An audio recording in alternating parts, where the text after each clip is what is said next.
Good morning to you all, distinguished guests. Everyone here is distinguished. Thank you. And warm greetings I bring to you from the 30 communities that we are in currently around the country.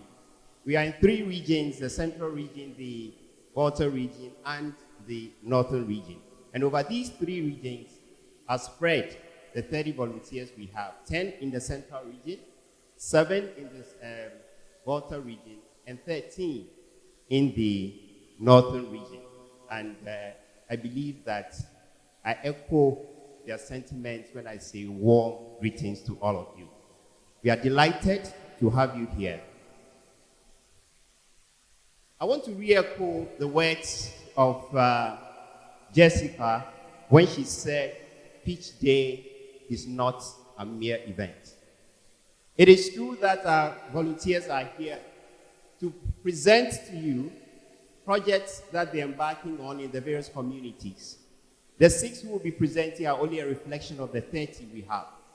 And they will be sharing with you an insight into what has been happening in the last 7 to 8 months that they've been out there in the communities.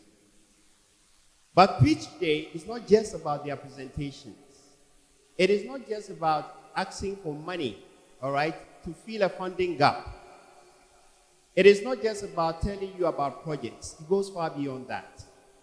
And I really would like to reiterate that point.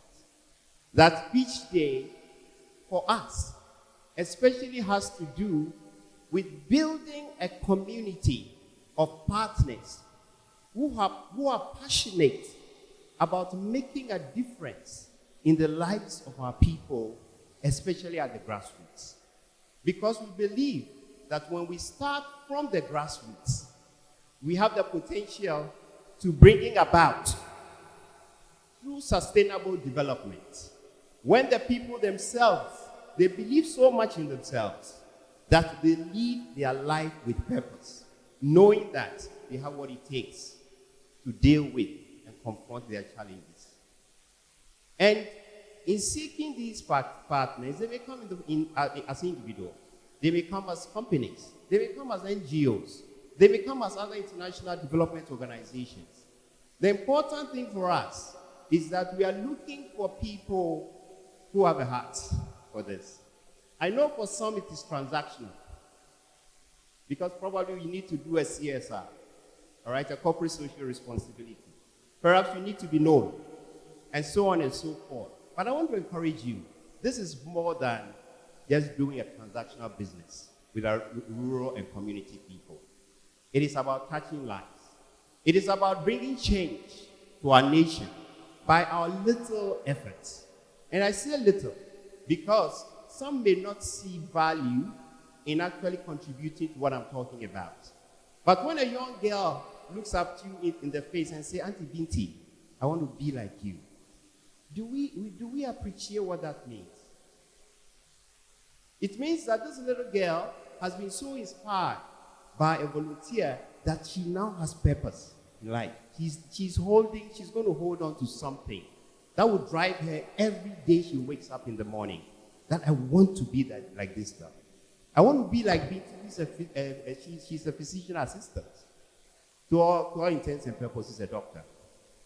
And she wants to be like Binti, not because Binti is there as a doctor, but because Binti is there decided to offer 1 year of her life to come and help people who didn't really have an obligation to come and help. But she realizes that little effort would lead to a change in one individual's life that would be replicated among many individuals. And can you imagine 25% of Ghanaian children living a life with purpose? Do we appreciate what that would mean for our future? Today, I don't think we can confidently say that we have that. And so these are the little things that our volunteers, by their presence in these communities, these are the little things, the changes they are making, all right, in these communities. We have 30 of them. It means that they are doing this in 30 communities. Last year, we had 16 volunteers. They did that in 16 communities. Gradually, we are spreading. And we are inviting people with a heart for this to come along on this journey with us. Your contribution may come in different ways. You may want to bring your child as a volunteer to go serve. You may want to be a community counterpart. And I can't thank these gentlemen and ladies enough. I wish probably there are a way of paying these ones, but we cannot pay them. And I love the fact that they are doing it from their heart, representing their communities and working together with our volunteers to make sure that the work of the volunteers is successful. In your capacity as an individual, in your capacity as a business, it's in your capacity as a development partner or an NGO. Our invitation is simple. In what little ways can you support us or come with us to engage and be able to bring about the kind of change that we are talking about? I visited a community, and a physically disabled man was given an opportunity to speak about the impact of volunteers in their community. And this is what he said. I've never forgotten it. He said that since your volunteer came here and held meetings with us and facilitated our meetings in such a way that those who were very vocal, she cannot control them. And those who could not speak for whatever reason, cultural reasons, or she teased it out of them and encouraged them to speak. The gentleman said that she gave all of us a voice. And after that, he said he now realizes that he is an asset to his community. And for that reason, he's taking better care of himself. Why did he say that? He said that because when he had a voice, and his voice could be heard, the community realized that this man was full of wisdom. So much so that thereafter, anytime we went for a community meeting, until he gave his opinion on a matter or on a subject, he wouldn't allow the meeting to close. And because of this, he said, I now see that I am an asset. And if a man tells you that I'm taking better care of himself, I believe that it includes things like, I'm going to stop drinking. It means I'm going to be a more responsible father, and so on and so forth. How many of us are not praying every day and hoping that our drunk uncle would quit drinking and become more responsible? Imagine the implications. He would spare you the trouble of looking after his family for him because you begin to look after his family.